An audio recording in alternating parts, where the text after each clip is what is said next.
Philco Model 51 clock radio. A little bit of an eccentric, excessive clock, but it's sort of like a mini grandfather clock. And I know that others have done videos on these, but I don't think I've ever seen a radio restore part. I don't intend on touching the clock. This radio belongs to somebody else, and they kind of want the radio part of it just brought back to life. They didn't say anything about like a total recap or whatever, but I did order all of the film capacitors to replace all the paper capacitors. So we want to sort of just start with an analysis and see where it's at. It's not in great shape. The guy that owns this apparently has someone who can do woodwork.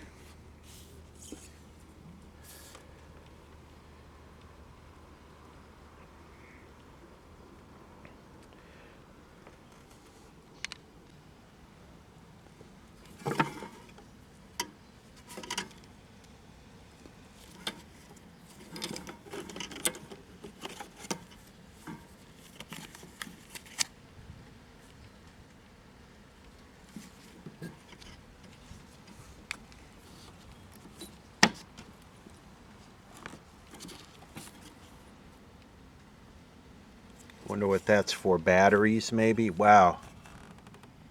Look at those old capacitors.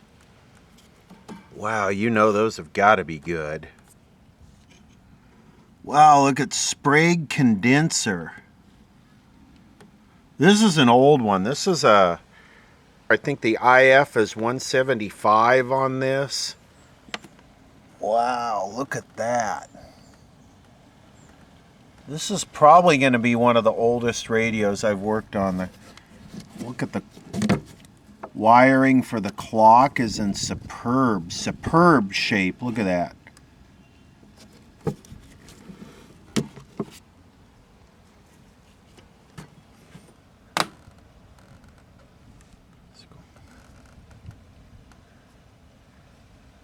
What's going on here?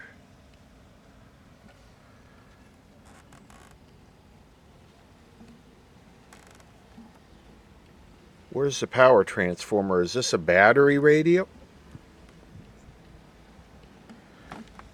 I see the cord going to the clock only.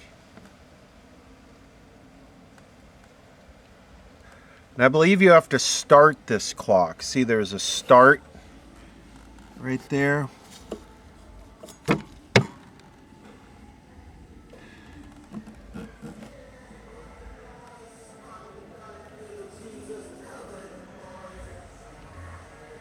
Damn, dude, I think you need your car radio a little bit louder for maximum hearing preservation.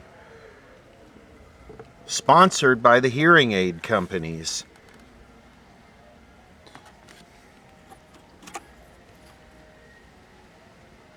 Okay, so, well, hold on. I think I'm riding the short bus here. We got two plugs. We got one for the clock and we got one for the radio. And I guess you could plug this in up here. See, that would go in that hole and it would probably fit too. I think what we want to do is I just want to dim bulb this thing and just see what happens. Why not? A lot of people at a flea market, they just plug it in and just let the rectifier blow up. Wow. It's like industrial. Look at that.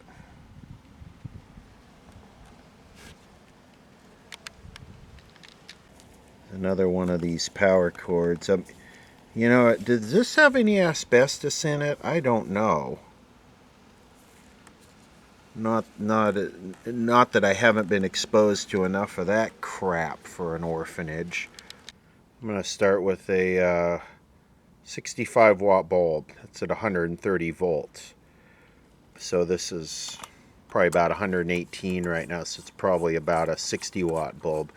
So why do I do this versus just plugging it in and turning it on or recapping it first? Because I want to know the condition of everything. Is the power transformer bad? you know, tubes and capacitors and resistors are easy. It's the coils that make these things difficult. The power transformer, the IF transformers, the oscillator coil, the antenna coil, the speaker field coil, the speaker coil, this audio output transformer. It's the coils that make these things difficult, not the capacitors. Here we go. We got nothing. If I can find a... Oh, there we go.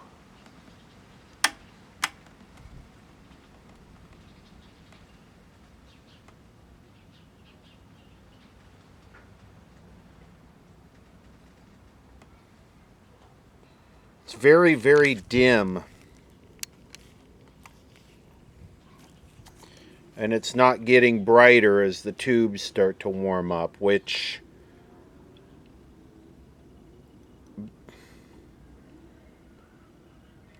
you know, that could be bad rectifier, bad field coil, bad resistor, bad secondary on the power transformer. Could be. Could be a lot of could be's.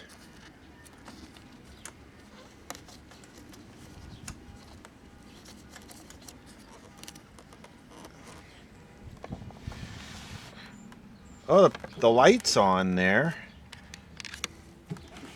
Well, the good thing here is the power transformer is not totally open.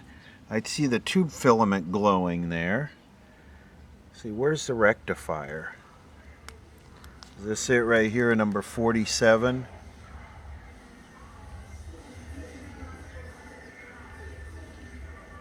Man, what is it with these car radios that are like 160 dB? Where's the pleasure run out when the music is so clipped that the music is just a continuous square wave? Night. Number 80.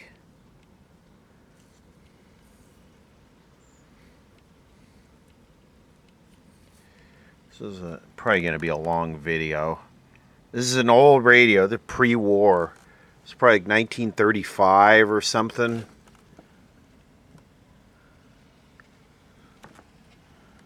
This was the early days of Superheterodyne. Oh.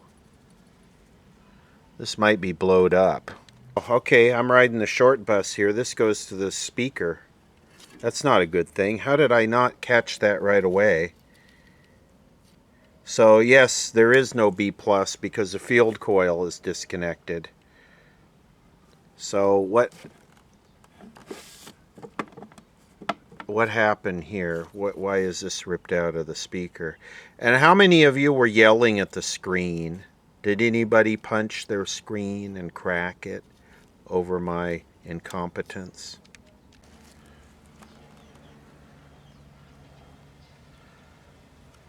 Wow, it's that old.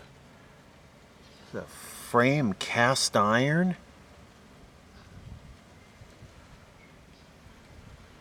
Wow, you know, you get used to these stamped steel Taiwanese things and you come up with this hand forged deal and you just don't know what to do. Wow, this is absolutely just impressive.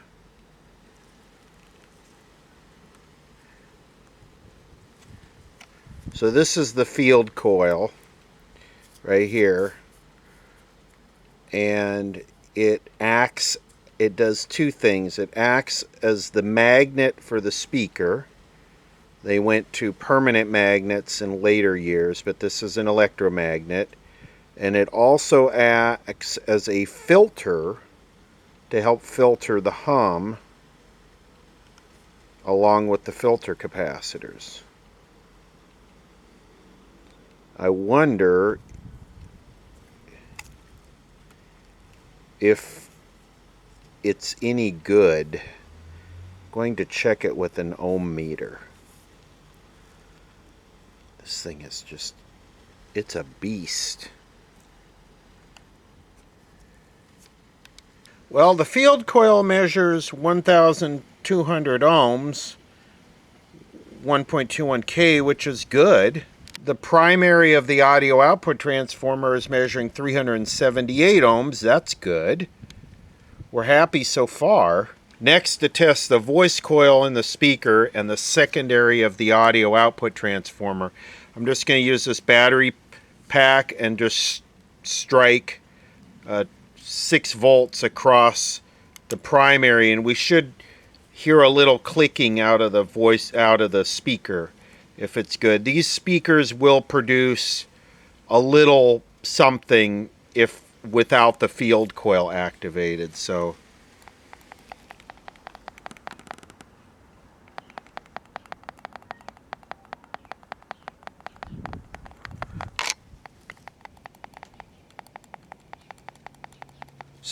the speaker is good all the way around. Wow, that's a good start.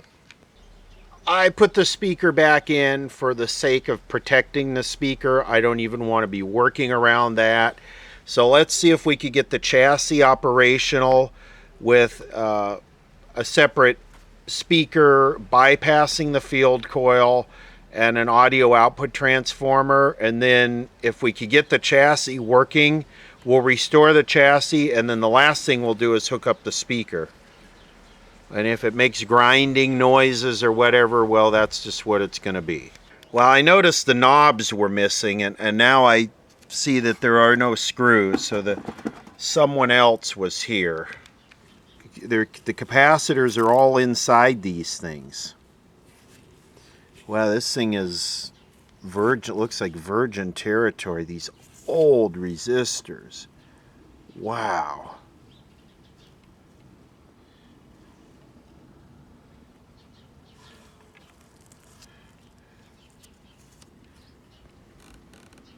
Look at these old mica capacitors. This is very, very, very early. The electrolytics have never been changed. So are these the trimmer capacitors to align the IF? There are no coils or capacitors to align the IF down in those cans. Like toilet paper roll IF transformers. Wow. This is the oldest radio I've worked on by far. Or I should say they really graduated and evolved quick after this. But this is definitely one of the earliest. And it's just all original.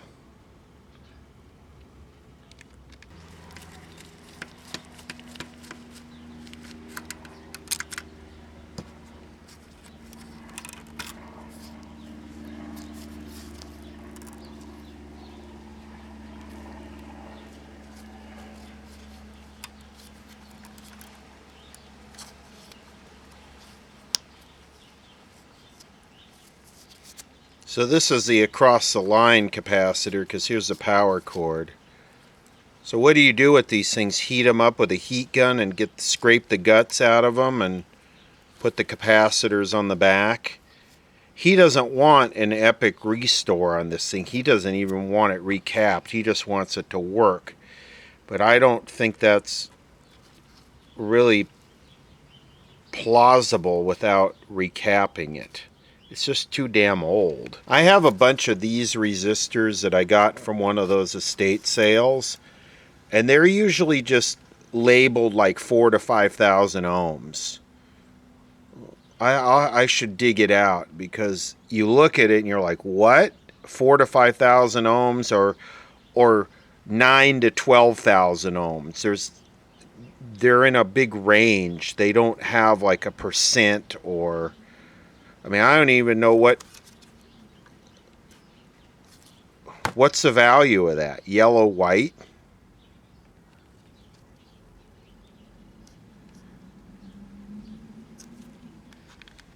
I'm going to take this off too so I don't damage it working on the radio.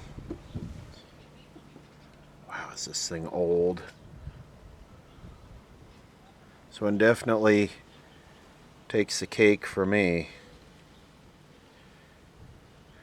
Love these old capacitors, man. They're probably like 3 or 4 microfarads. Time to start doing a little research. I guess I could check the secondary of this. Although usually transformers don't go open, they usually short. Across the 2 big pins, I think it is, we got 4.8 volts.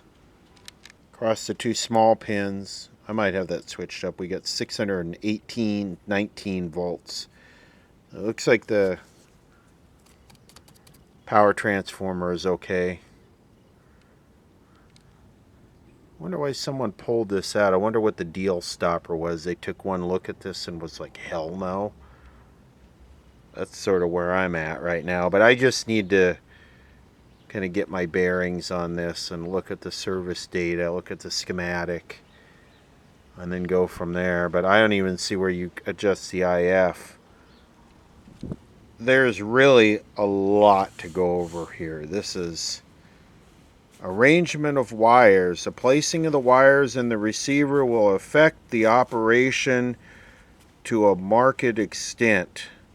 The red wire from the primary of the first IF transformer. I mean, this thing is one of the particularities of the Model 51 circuit is the fact that the oscillator tube will often stop oscillating if the rotor plate of the tuning condenser is touched. The same condition will result if the condenser is turned all the way to the low frequency end of the dial, allowing the metal spacer on the rotor plate to touch. Normal operation will resume if the power switch is snapped off and on again. The coupling condenser and the 2 IF trimmer condensers are located at the rear of the chassis. So those are the IF alignment points, these 2. The 2 electrolytics are 6 UF, 6 microfarads. I started going through, but if you look at like, okay, so see here, C23, C23, C23, C23. If you look at that, this is C23 right here, this box. And if you look at the parts list, C23, inside there is a 0.1, 0.15, 0.25, and then 2 0.5s for the 50 to 60 cycle. Wow, they actually made a 25 to 40 cycle version of this radio. So, back in these days, they hadn't standardized 60 hertz yet. So this is going to be a real Neugebeimler to get working. I spoke with the owner of this here Philco, and I explained to him that this really appeared to be a low-hour virgin set, and that it hadn't had any repairs done on it, and that, you know, that's very unusual for something this old to not have had, you know, been to a radio shop and had the capacitors changed or any resistors or anything. And I say, you know, if this is a real candidate for someone who really loves and is into radios to restore this their way, and do it right, restuff all the capacitors and all of that, and really make this thing, you know, the way they want it, because no one else has screwed with it. And he said, oh, I don't care about that. Most of those guys have all died out or are all dying out anyway that had a passion for old radios. So I just want it to work, so just make it work. I was just looking at it and I noticed, you know, this light bulb doesn't even have any burn off. Not that it couldn't have been replaced, but usually when we see these, they're all, you know, they have that silvery metallic look on the inside of the glass from the evaporated tungsten. So this might be a very low hour set. I want to do some testing on some of the capacitors. I have sort of an idea. Most all of these are bypass capacitors. I think one or two of them are coupling capacitors. All of the real critical capacitors are mica, and they're right there. The real critical capacitors, value critical capacitors, are not in these blocks. So what I want to do is I want to test a few of these, which might be a little bit more difficult than I initially thought because they're all kind of big tie points.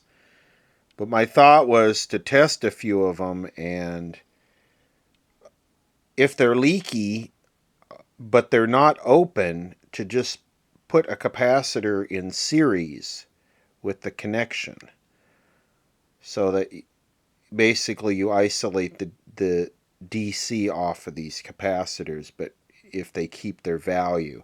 So let me see what it would take to do that. This is actually, recapping this is not an easy chore no matter which way you go about it. But it is, I don't think I've ever seen a radio this old that had not been to the radio shop 10 times and had a bunch of hack repairs done to it. I mean, this thing looks totally untouched. Okay, I got this first one disconnected here, and I'm barely getting an eye opening around. And I think a lot of it could be the long test leads, but around point 1, see, I'm on C2, so point 1, barely getting an eye opening there. And if I go to 50 volts on the leakage, is shorted. Let's go to number 2 here. I got a feeling these are just all going to be bad. I wonder if they were leaky right out of the factory. You know. Okay, 50 volts. Oh yeah, shorted. Let's go back to C2. Same thing, point 1. Let me look in the book and see what this is supposed to be. So that's block 34. And let's see.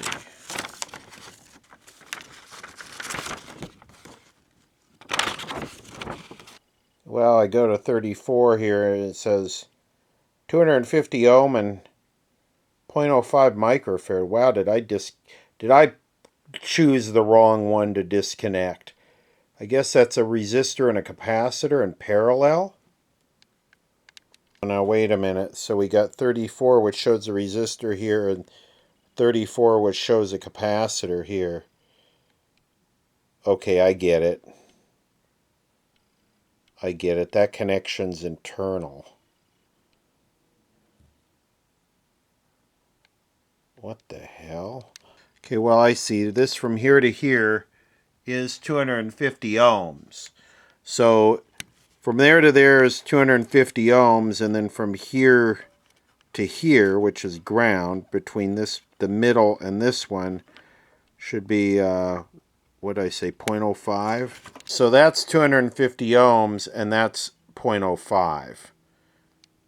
Okay, yeah, my idea is not going to work with that. Yeah, my idea won't work at all. Huh. Thinking maybe the ticket is to try and take one of these out of here and recap it. I mean, I think at this point, no matter what I do, they're going to get trashed. So, I mean, the radio is almost 100 years old, and it's been untouched, and I just disconnected this. So, the virginity has just been lost. 3903K, 0.01.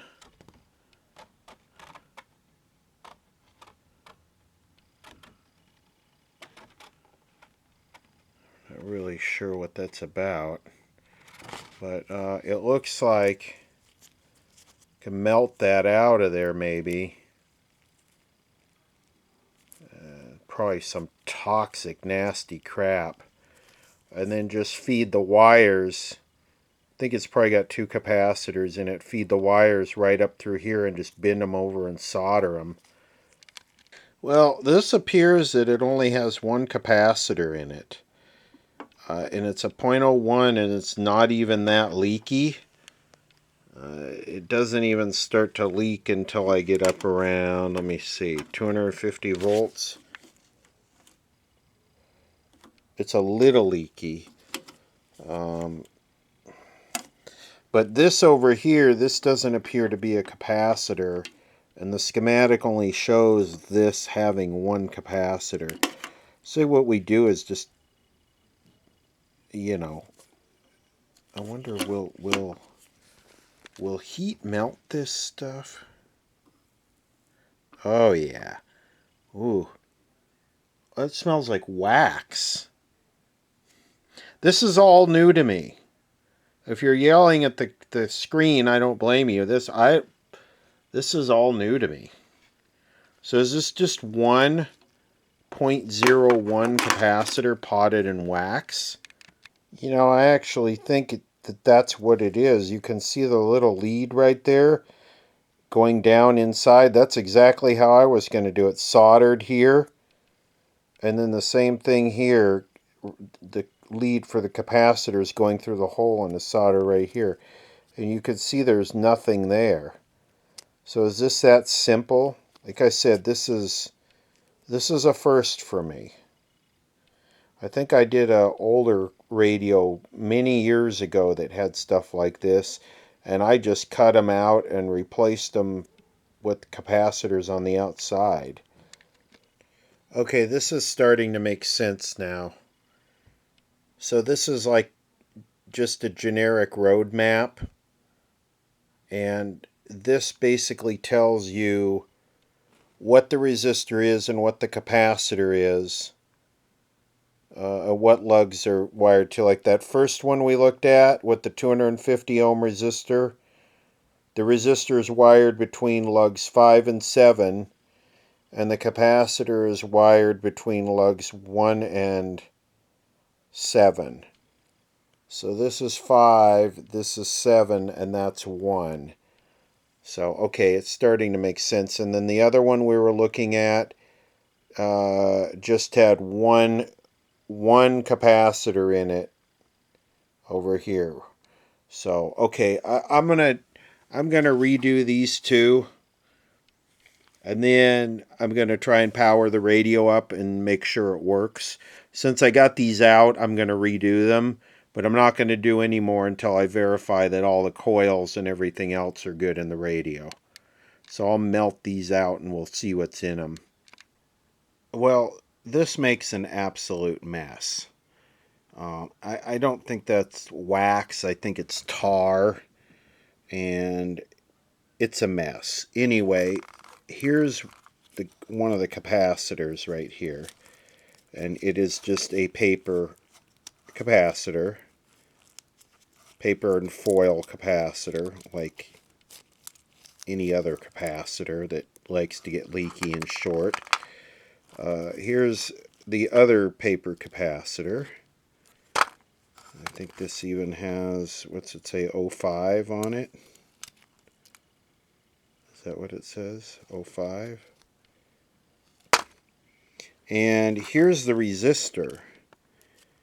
And this is quite entertaining because I sort of broke it, but it's literally a wire wound resistor, and it's just basically just a big thing of wire knotted up, just a big, you know, so many feet of wire rolled up in a little ball, and in this little cardboard pouch. I'm going to get this open. I mean, look at this thing. And yes, this did measure okay.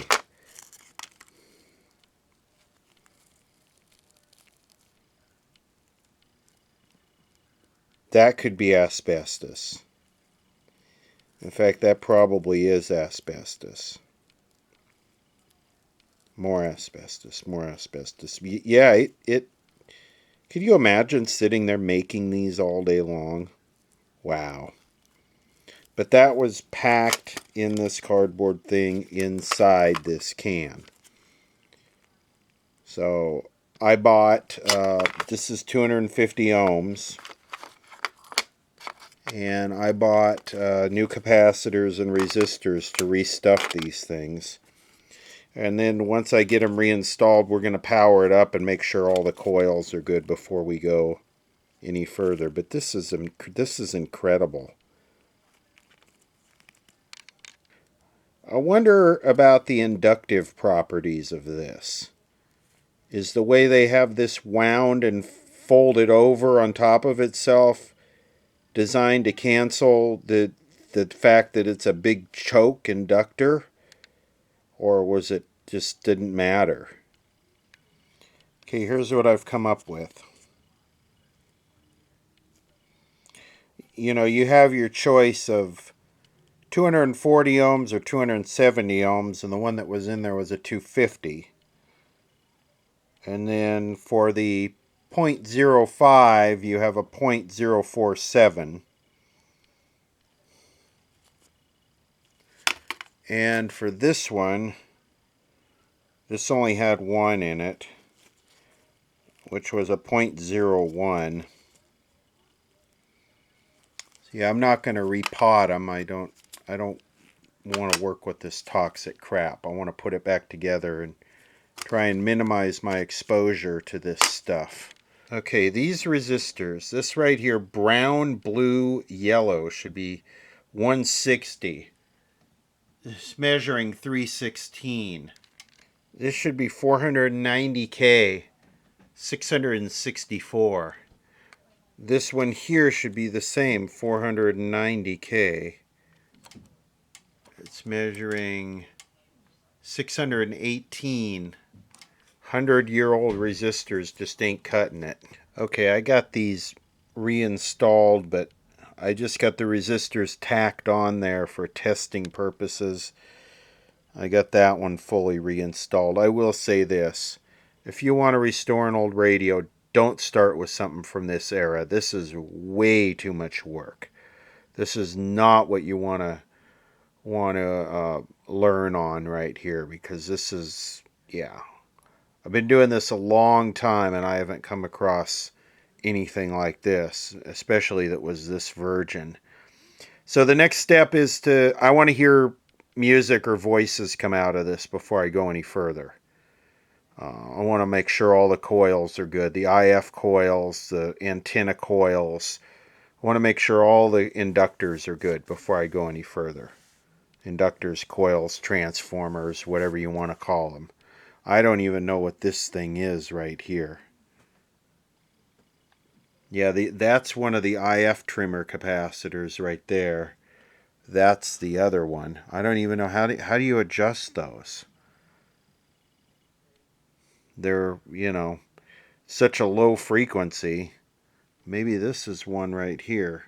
175 kilohertz. Damn, you could probably almost hear that. I'm working on changing these electrolytics on the Philco, and then I want to power it up and make sure all the coils are good. This right here, this is 100 years of advancement. These are, I believe they're 450 volt 6 microfarad capacitors. These are 450 volt 6.8 microfarad capacitors. So this is 100 years of advancement here, or 90 or whatever. Anyway, you really got to look at these schematics and stuff. See how the two positives are connected together, but the negatives are separate? If you look at this, see this little shenanigan they got going on here? See how the negative is isolated on this one? So you look at it from the bottom and it looks like they're just both paralleled, but they're not. So I'm going to have to figure out. These are totally dead. Totally dead. They're totally dried out. They show 0 ESR, nothing, infinity. So we'll get these in there and then we'll power it up. And look at this. This is before 60 cycles was standardized in the United States. So it's 6 microfarad and 6 microfarad if it's 50 to 60 cycles. Of course, if it's slower, if you had a 25 to 40 hertz electric service, you went up to a 10 microfarad. So see, if you just looked at them from the bottom, you would just be like, oh, they're just parallel, but they're not. You got this little Hoyge Beimler right here. That little thing. So I got to figure out what would be good to do is if I could just take this nut off and isolate. Maybe I'll do that. Maybe I'll just figure out how to isolate that tab off of there and just put it across the bottom. Okay, I got them tacked in there good enough for testing. I'll heat shrink everything down if it works. I just want to make sure none of these coils are open and that we can get this thing to kind of work, and then I'll finish the capacitors. I got these wires figured out. The 2 wires that go to the choke and the 2 wires that go to the audio output transformer and then to the speaker. So I just need to find a choke, pretty much anything, and an audio output transformer and speaker, and we'll be able to test this thing and see how it works, see if all the coils and stuff are good, and continue on with the recap aside. So what I did for temporary testing is I broke this line right here, and I added another capacitor in series with this. The point of this capacitor is to keep the DC voltage that's on this plate off of this grid. You're only supposed to really have AC here, but it does have a negative voltage because it has this divider here, so this keeps this negative of the cathode. So what I did is, it's the filament on this tube. So I did is I broke this and I just temporarily put this disc capacitor in there to keep the voltage from destroying this 47. I'm positive this capacitor is going to be very leaky. They all are.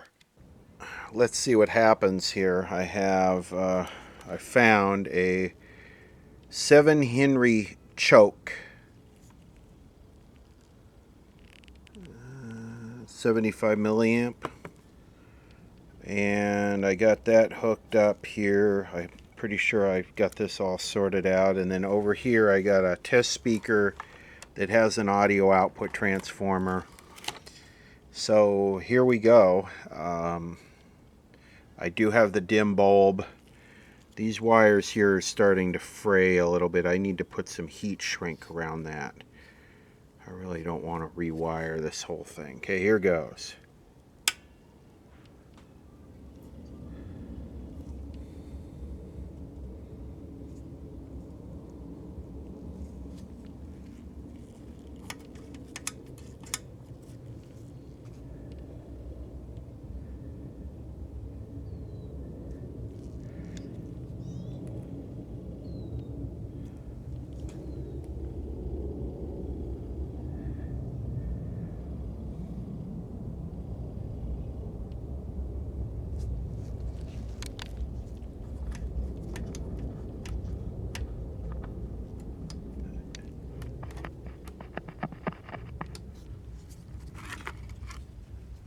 Who knows how long it's been since this was powered up. Let's see, where's the antenna of this?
think it said the IF frequency was 175. Wow, I got no hum. That's incredible. It's really, really incredible. I don't know if you can hear this when I do this.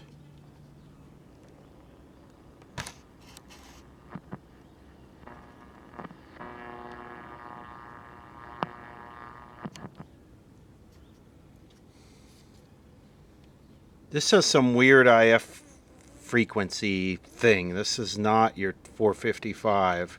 Okay, the peak IF frequency is 175. So I wonder what the oscillator runs at. The oscillator runs at the frequency plus 175 kilohertz. So 1000 AM would be 1175. Is it above or below? Does this thing do that? Well, it looks like it'll take it. Let's do some AM modulation there. Let's turn it on. And let's see if it circosprofulates.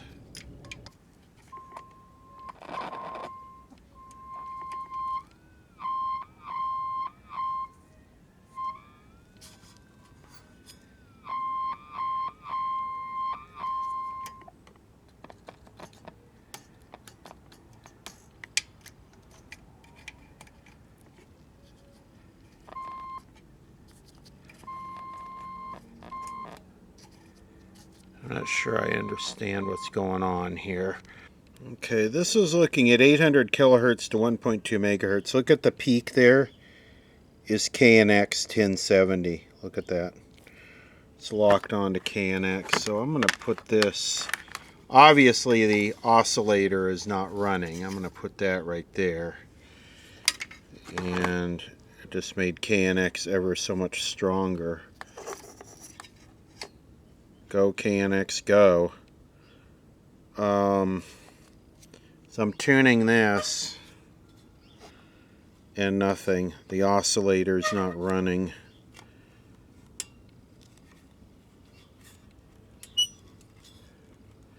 No, nothing. I'm gonna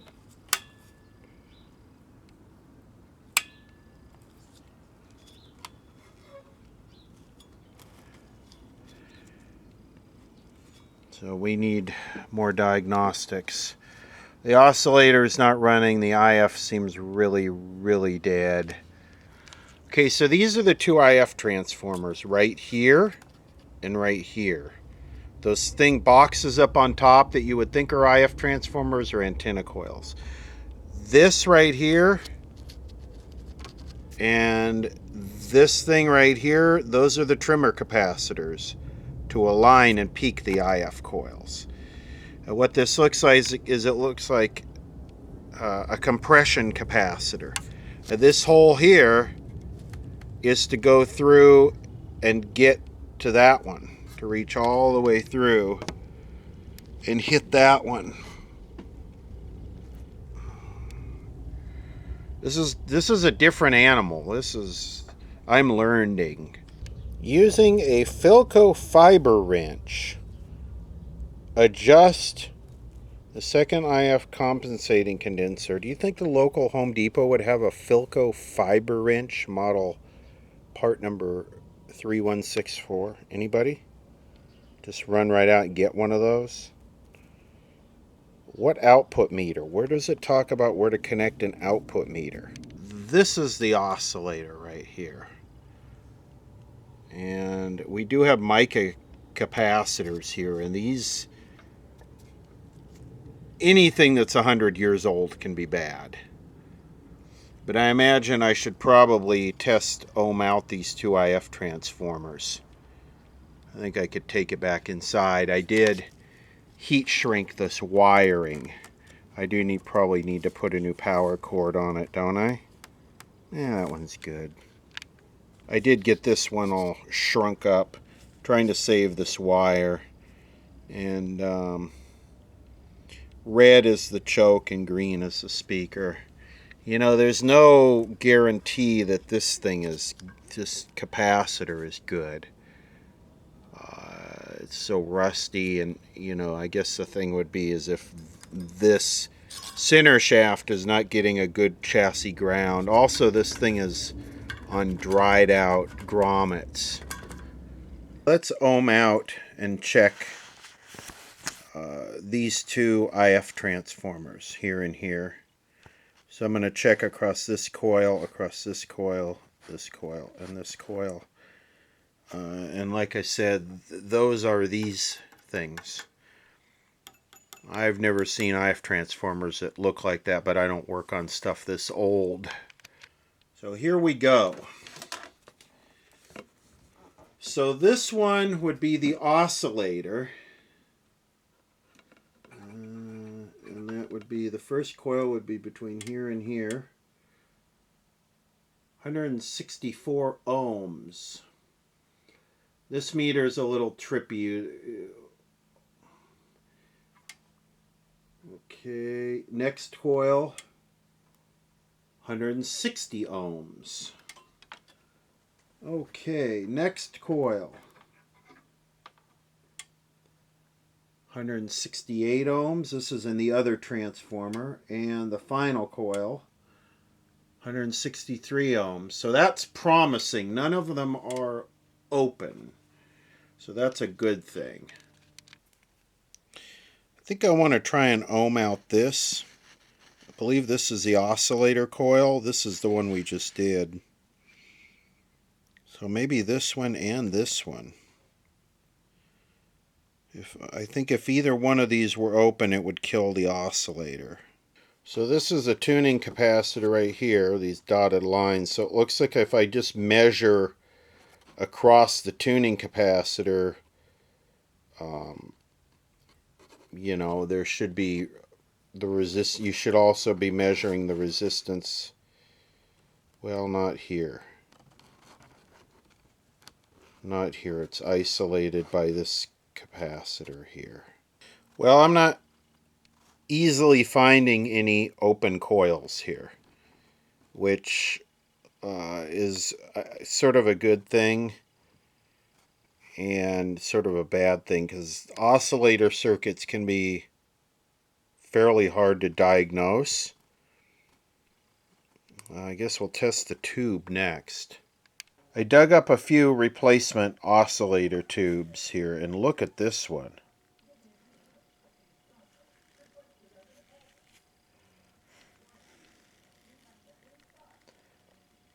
I mean, is that incredible or what? So I dug up that, and I dug up this, and I tested both of them. And they all three of them test the same. You know, real low on the tube tester. So I'm swapping them out, and I can occasionally get this oscillator to show something here. It's very weak. You know, this is one of the very earliest superheterodyne radios, so I wouldn't be surprised if it's not very difficult to get it to work. I think what I'm going to do is cut one lead of these capacitors out, these mica caps, and test them. I need to get one lead disconnected to get the cap tester on them and check them. There's three of them. There's 1, 2, 3. But let me see if I could get this oscillator to run again. And I had another radio here, and it was interfering, but it's extremely, extremely weak. The oscillator is like very weak. Also, I notice if I pull the grid cap off here, it gets much bigger. Like, look at that. See that? It's running. See, 1 megahertz. I'm gonna adjust the tuning cap here. I'm gonna move the tuning condenser. See, so it is running. It's just extremely, extremely weak. And if I connect the cap, it pretty much goes away. So if I listen to another radio and I tune the cap here, that we see very frequently. The flip side of that is it's less that we see women who just want to elect a woman, and that we see women who view Kamala Harris as having some significant strengths, that her gender is a strength, particularly when it comes to the issue of reproductive freedom. That she is a tireless advocate on that issue, and we see that issue having an impact across the board demographically. Seems very weak. So this probe I'm using is a Tektronix 100X low capacitance probe. And this probe probably costs more than this scope. But here you can see it. So 50 millivolts, right? So that would be 500 millivolts. So half a volt. That just seems extremely low to me for the oscillator. But I mean, this radio picks it up.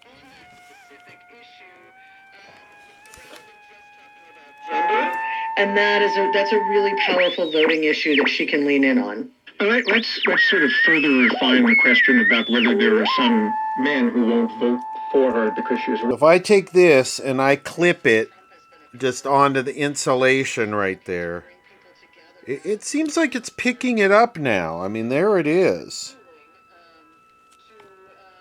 1.0687, 1.07. I mean, there it is.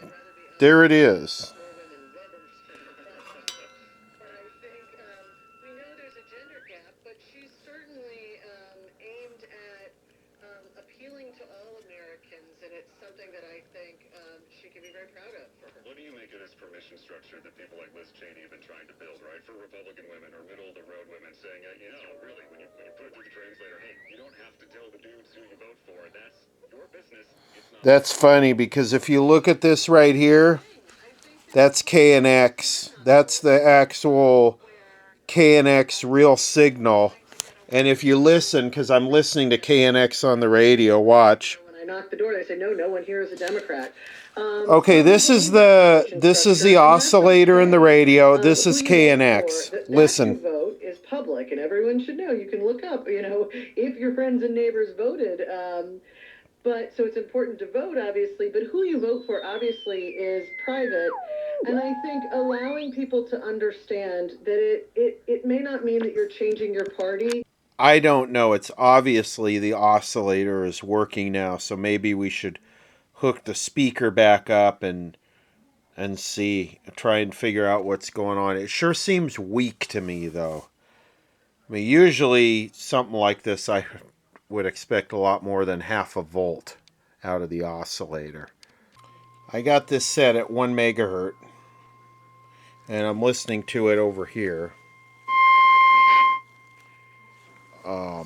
Here I got it driven right into the antenna terminal, and this thing is just stone dead. It won't tune anything in. Let's see if I turn this one off.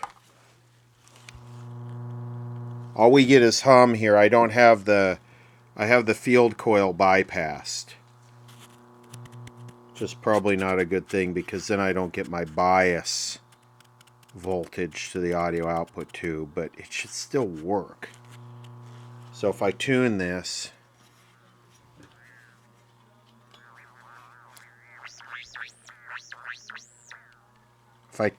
nothing. If this was a regular radio, I would be looking at silver mica disease. Or something totally dead in the IF, because the oscillator is running even though super weak.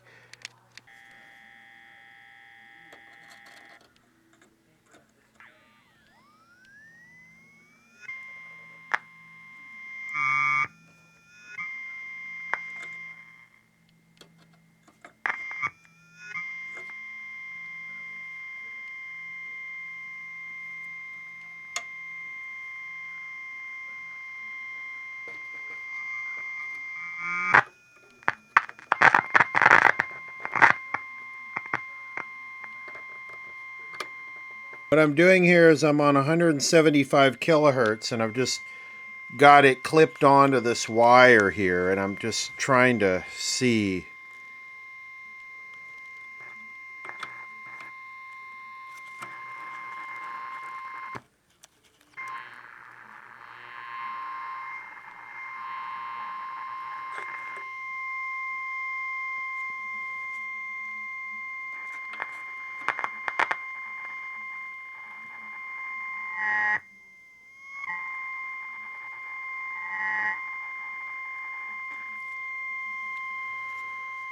seems a little bit awake now. Let's go back to 1 megahertz.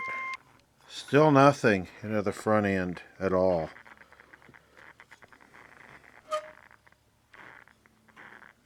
This thing is stone dead. All the voltages look okay. What am I missing? Now I'm at 800 kilohertz. And I just got it clipped on to the grid here. That should be the input. And still nothing. Turning the tuning thing here, nothing. Why is this thing so dead? The oscillator is running. I read the directions here. And basically, place the oscillator in operation at 175 kilocycles, remove the tube shield, attach the oscillator output, which is a signal generator, lead to the control grid terminal on top of the detector oscillator tube, which I connect it there, and I get absolutely nothing, which that should be coming through there.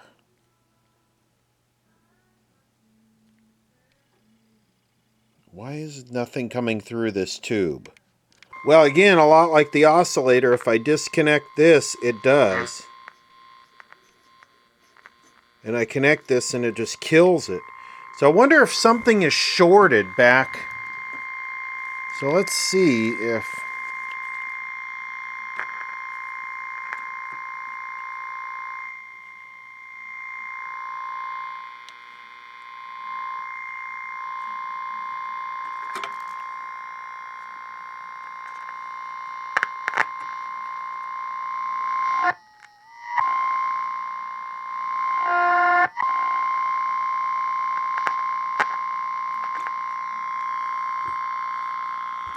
It's weird. Let me go back to 1 megahertz. Nothing with 1 megahertz directly into the top of the tube and tuning it. This is a very, very, very bizarre behavior. I cut 1 lead of this capacitor out of circuit. It's a mica, and I have it figured out as a 110 picofarad. It comes sort of off the cathode of the oscillator converter tube, and it's number 36. And if you go here and look at number 36, it has it as a 00011. Well, I'm measuring it, and I'm not quite sure what they mean by 00011, but I get a nice, clean, full eye opening at about 001. I'm on the C1 scale there. Actually, about 950. And I have no leakage. So I'm really stumped with this radio as to what's going on with this. The IF seems to be awake. The oscillator seems to be running, but yet I can get absolutely nothing through it at all. Even if I feed it directly into the control grid cap there, and the oscillator runs with that disconnected. So I don't think it's anything about these coils in front of it, because the oscillator's running at the right speed. The IF seems to be passing 175 kilohertz. So why can't I get anything through that tube? If I grab the top of this tube,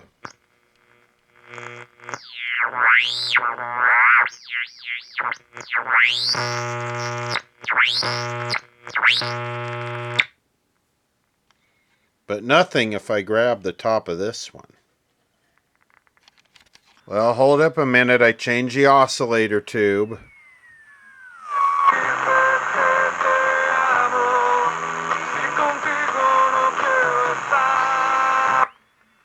So we can see the oscillator running there, nice and fat. Look at that thing. Let me try tuning it here. It says not to touch the tuning condenser.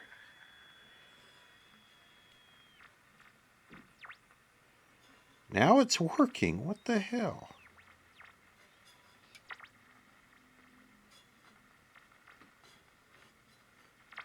Okay, I'm going to try connecting the plate cap here.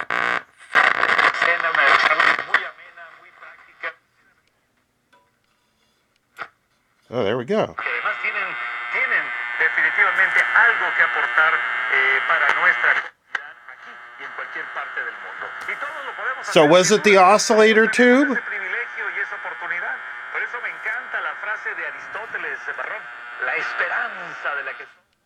Skies this evening, we're looking at overnight lows in the 40s and 50s. Tomorrow, mostly cloudy. It's going to be cool tomorrow as well. There still is that chance of scattered showers.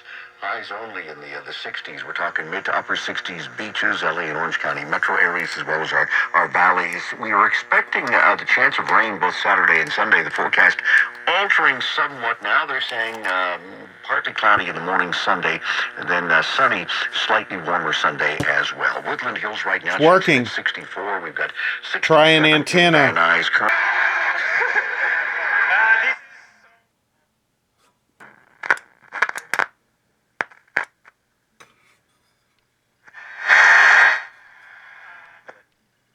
handling the word accurately or skilled in its handling of the word, they're going to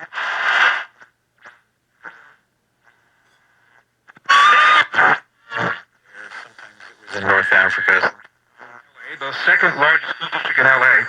Abysmal test scores. Most kids cannot or do math at grade level, but they passed a resolution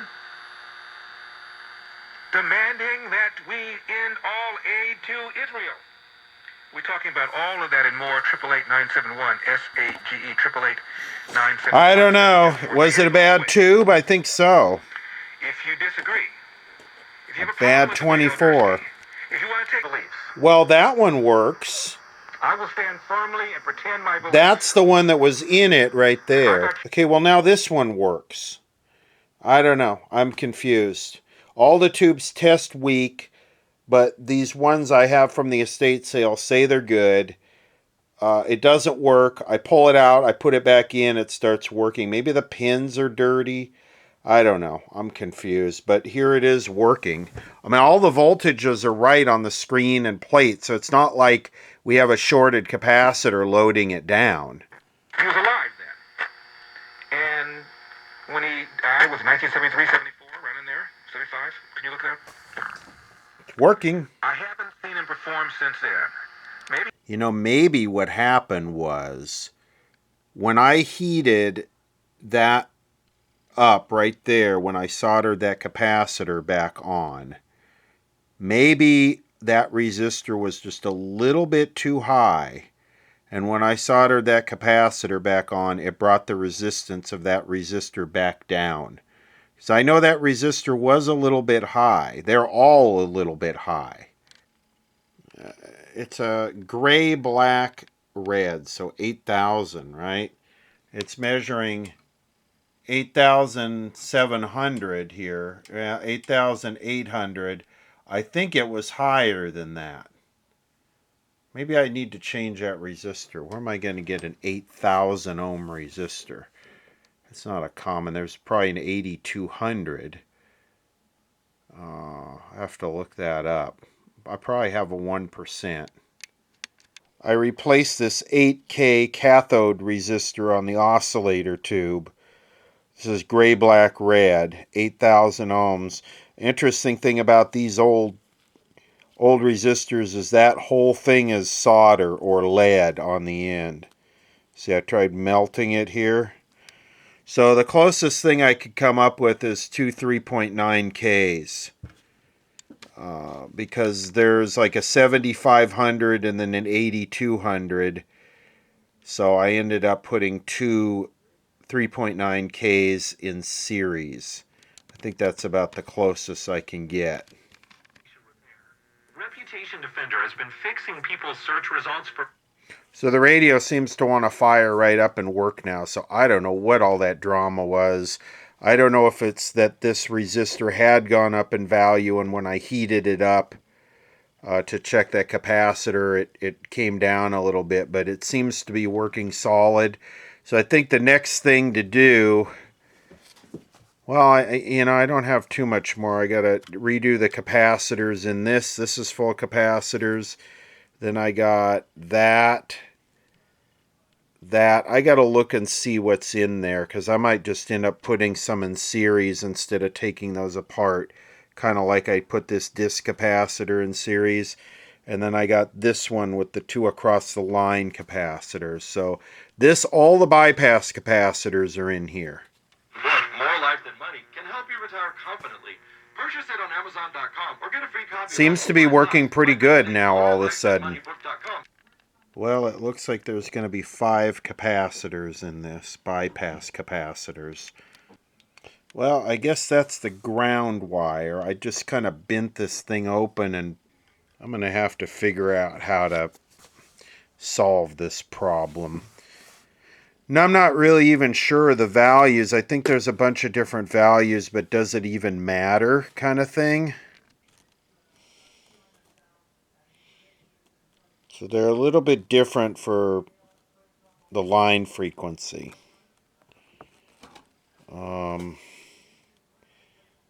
I need to look at this, because it doesn't tell what's what. Like, there's no way to identify what wire is what value. I mean, I guess I could try and measure them and get as close as possible. Or, since they're bypass capacitors, do I just replace them all with 0.046 or 0.47? So these are the capacitors, and they're all just bypass capacitors. Here's 1, 2, 3, 4, 5. And they're just all bypass capacitors. You could put anything in there. I'm thinking about just going with 5 0.47s. If they're too big, it's not going to hurt anything. There's nothing... They're not tuning anything. They're just to bypass AC and crap. So I think we can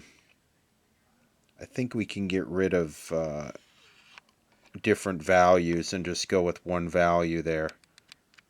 This is the bypass capacitor block. I just took it outside and I heated it up. This is ground. I took it outside and I heated it up with a heat gun, and the wires kind of fell off of it. So I think what I can do now is I can just repack this with 5 new capacitors, and I'm going to go with basically half microfarad, 0.47. But yeah, this is it. You can see the capacitors, 1, 2, 3, 4, and 5. Finally getting back to redoing this capacitor block on the early Philco radio. So what I'm going with is 5.47, like half a microfarad at 630 volt capacitors. This was sort of a different mixture of different capacitors, but bigger should be better. They're just bypass filters. No problem. So I'm tying one side of them all together for the ground, and then one of those wires is going to go to each one of these. Okay, so this with the fish paper in it should just go right back over the top of it, and then the ground wire solders to there. So I think we're good here. And there it is. Just like that, it's done. 5.0.47. Half a microfarad at 630 volt. Okay, I think I got 2 more capacitors to do after this. There's one in there and there's one in there, but I don't think I'm going to disassemble that. I'm going to just put one in series. The isolation cap for the grid or the audio output. That one's done. Oh, I got to do this one too. That's got the across the line capacitors. This one's done. So the majority are done now I really want to kind of get this thing off my bench, move on to the next thing. Well, we're back to this nonsense where the oscillator doesn't want to start. And I know it says right on the service notes that it's finicky, but I don't know. I would think it's got to be better than this. Like that, so you can find one that works for you and your cash flow. Okay, well, it just started working out of the blue, and then it'll just cut off and start working, and Covered California this way.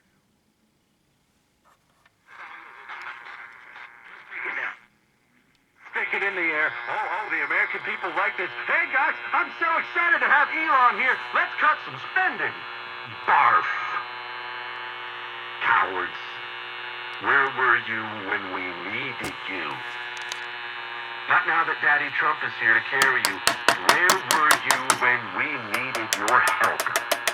For 7 years, we've been desperately needing your help, and you guys did nothing. So sorry. No, I'm not impressed. In fact, the fact you even wrote the letter... that's the light. That's the fluorescent light.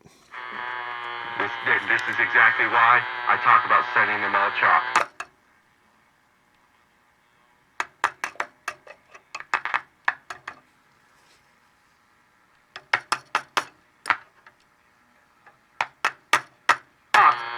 They talk about male vitality stacks boosting your T levels 20% in 90 days.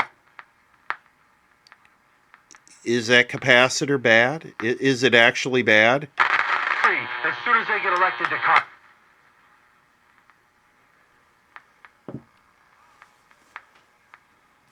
Because I notice sometimes this voltage goes to 0.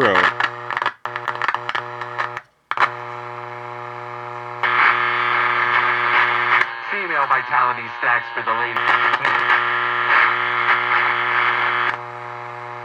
And some courage in there, unlike the freaking GOP. Age. This is ground.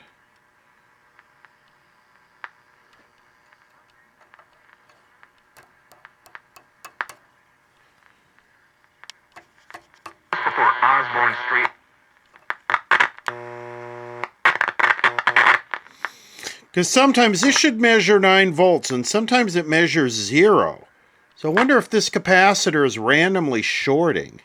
And in Garden Grove. Now just.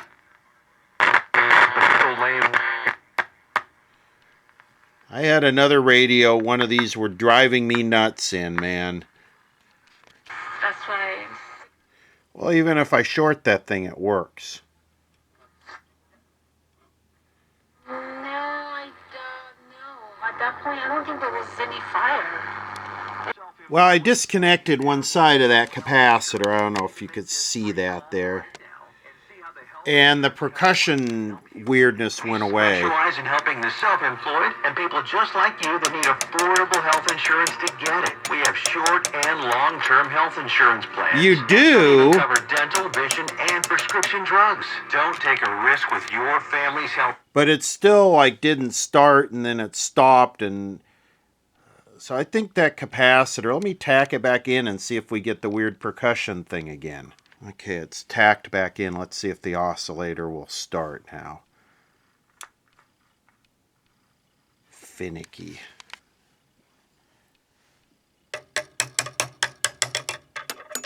Now it won't start again. So weird. We're doing this hot. Now it's out of circuit again.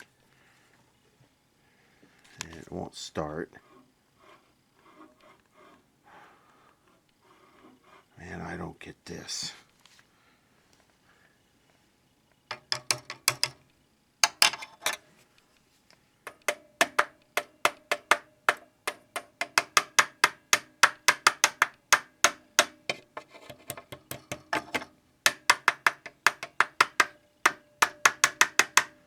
What's up with this thing?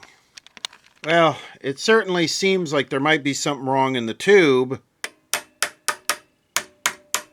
Because when I do that, the voltage on that pin jumps.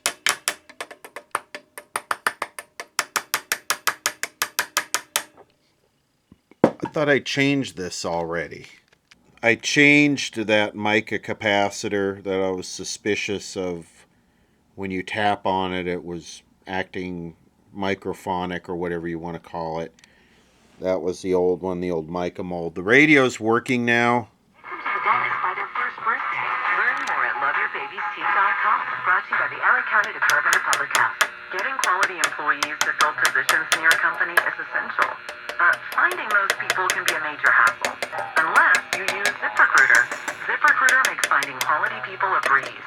And right now you can try it for free at ZipRecruiter.com/free. With ZipRecruiter, one click sends your job to hundreds of top job sites. But more than that, ZipRecruiter's advanced technology identifies the candidates with the skills you need. We need to change that. We need to change that oscillator tube. It's really finicky. This thing is, I mean, it says so, but it's more finicky than I think it should be. I don't think they could have sold it like this.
Yep.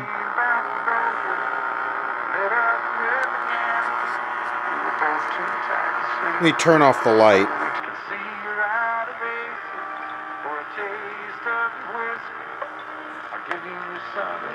It's our classic country station. Little Kenny Rogers.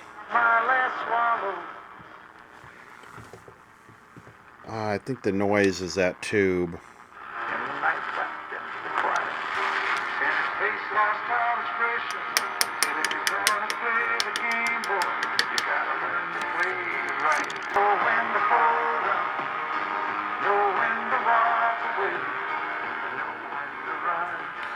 It's not bad. I got pretty much all the caps changed. I think I just need to do three more capacitors, the two across the line capacitors and that one, and this tube, and I think we're done.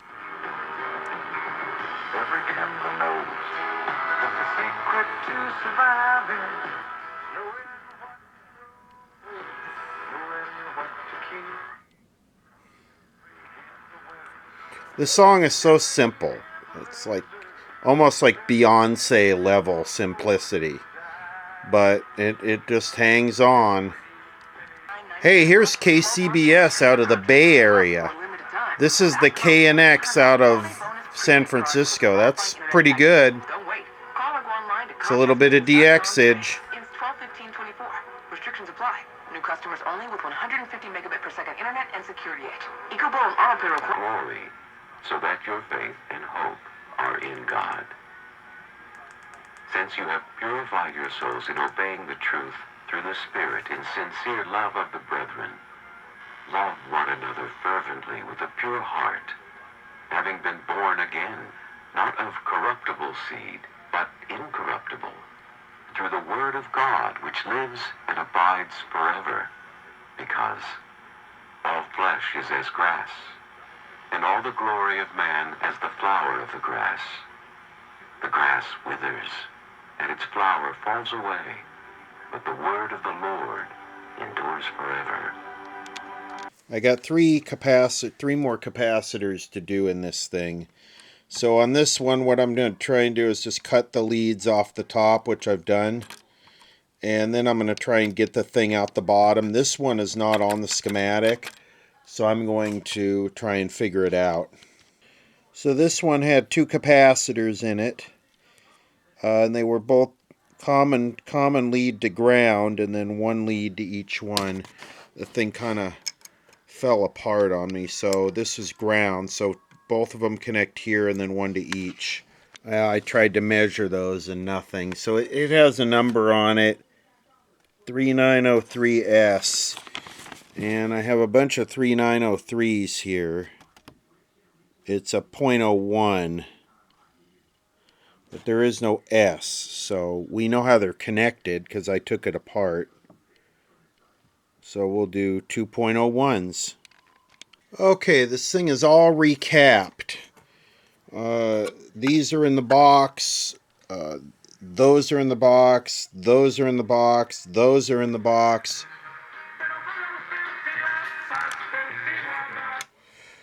This one here is outside the box. What I did is I drilled the wires out and made sure that I deleted it. This one here is just in series. So I'm just going to leave that one. That's the audio coupling capacitor. That's a 2 kilovolt disc cap. So that should never go bad. Out of spec resistors have been changed. We did the alignment. This thing's been going on for weeks. So this is a total recap. The only thing I have left yet to do is I need to insulate this with something. But I got the rest of this stuff all insulated. So I think we're pretty good here. This has been a pretty thorough restoration. Okay, I got this all buttoned up with the electrolytic capacitors. Across the line caps are changed.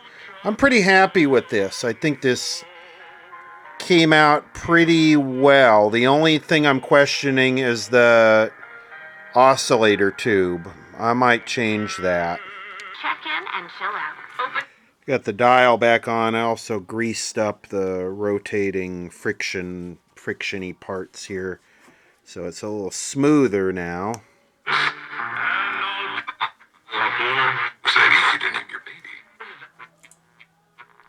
Still a little crusty. Our next we drink beers in the driveway and do country karaoke. This has the volume control in basically the antenna gain stage, and I never liked that. It never worked as well as the way they did it later. And it seems like the oscillator tube is not freaking out right side up. Maybe a little bit.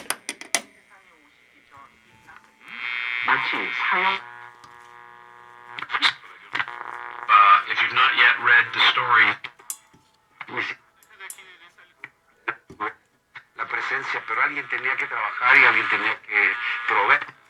Something is bent here. Maybe some rice. We're going to actually have a nice square meal.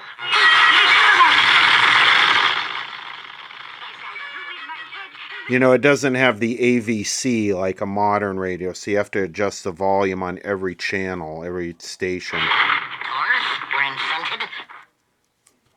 So you got to turn it up now.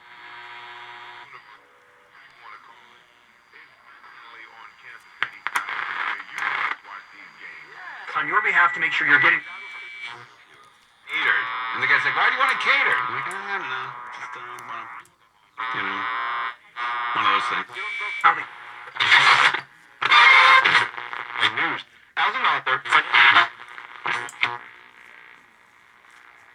Yeah, it doesn't want to.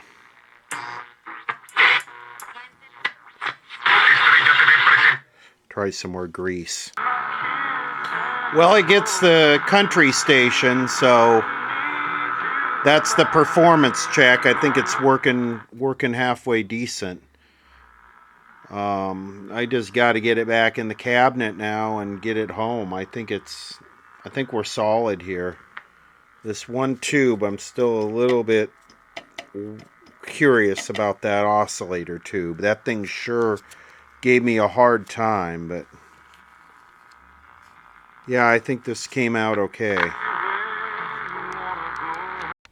Putting this thing back together, I got the original speaker hooked back up. Let's see how this sounds. I'm trying to find some temporary knobs for it, and I got a ton of these kind of, I don't know, test equipment plastic knobs. So this needs to go to a wood shop next and have the clock fixed. I'm not touching that clock. I know everybody wants me to play with that clock. I don't want to screw with that clock. I just cut the wire off of it. I put a new cord on the radio part. Who knows if the clock will even get used? Who knows if the clock works? That needs to go to like a watchmaker type person to take that apart and clean and lubricate it. And as long as the coil's not open in it, it should work. Okay, volume.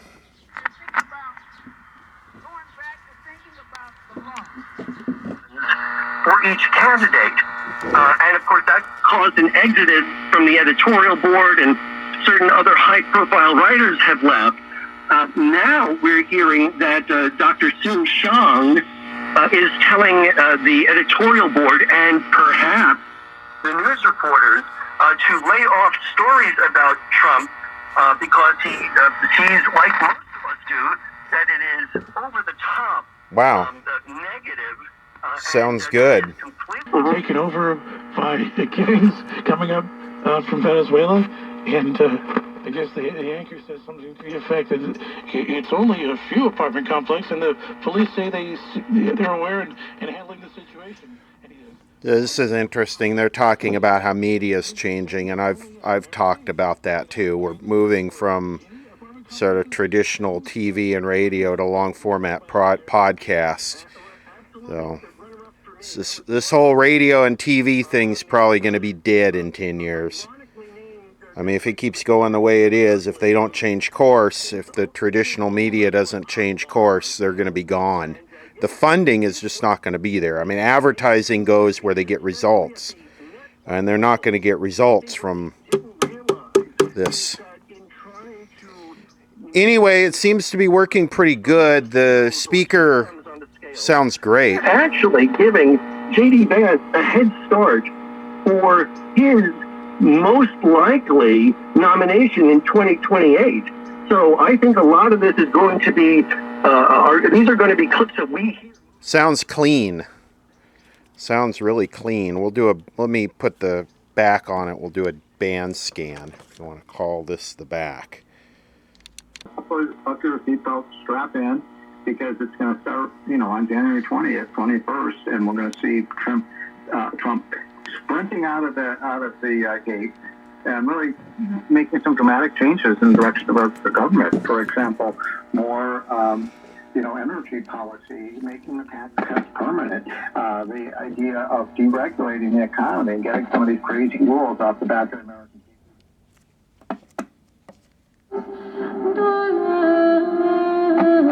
I need to put a real antenna on it. I just got like a foot of clip lead.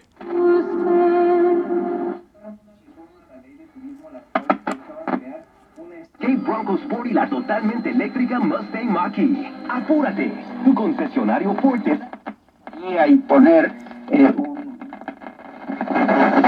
issues. A great part of the emergency Caltrans work with the right lane and the off-ramp blocked off. As you get past Burbank Boulevard, it does open up, and I don't see any new closures being with us over the pass. Still a mess on the north. Of course, KNX just makes it overload.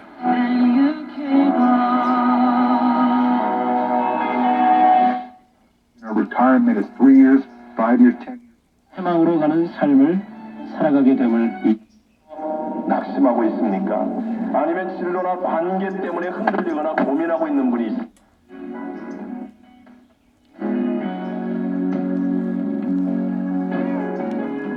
Trying to hold the camera still. It's tough. Got a little bit of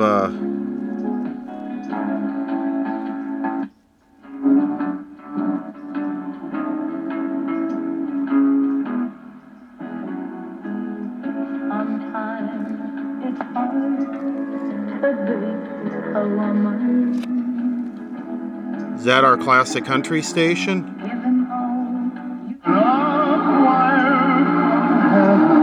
I mean, I even got the dial lined up because that would have been 1260.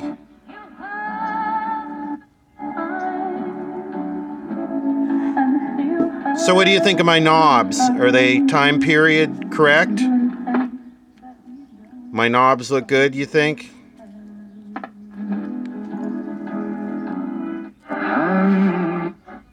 Consecutivas a Roland Garros y a Wimbledon.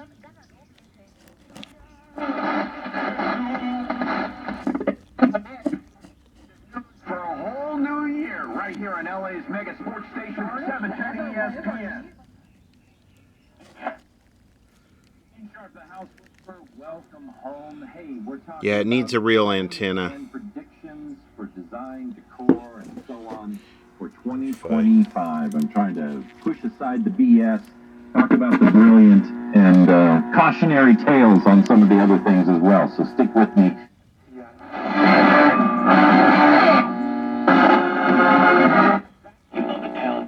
Important thing for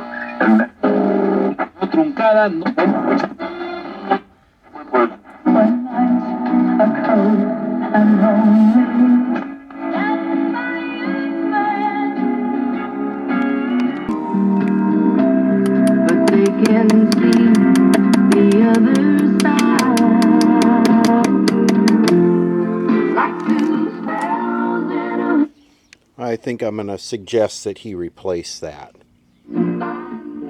way with a head full of dreams. KKGO Beverly Hills. AM Stereo 1260. Welcome home to Go Country Gold.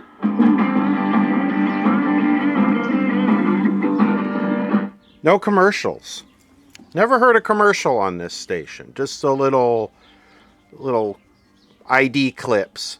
Anyway, I think I can wrap this up. This has been ongoing for a long period of time. Probably at least I've been working on this on and off for at least 6 months in between other projects. So I'm fairly happy with it. It's going to go and get the woodwork done next by a professional wood guy. I am not a wood guy. I can do woodwork, but it's pretty crude. What I've done is I've sort of bagged up everything here that I used and that came out of the radio. I saved the original plugs. You know, I don't know if these are original with the radio, but I think they might be. That might be something worth keeping. Here's all the wax capacitors, the schematics, the service data that I used. So I'll leave this in the radio, and hopefully it doesn't get lost like the knobs and screws did. So that's it.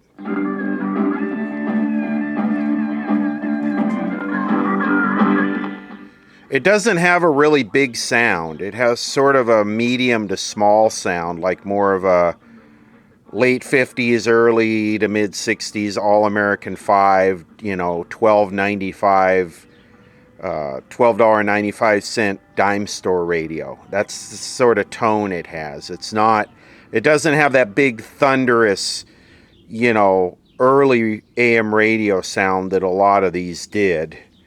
Going down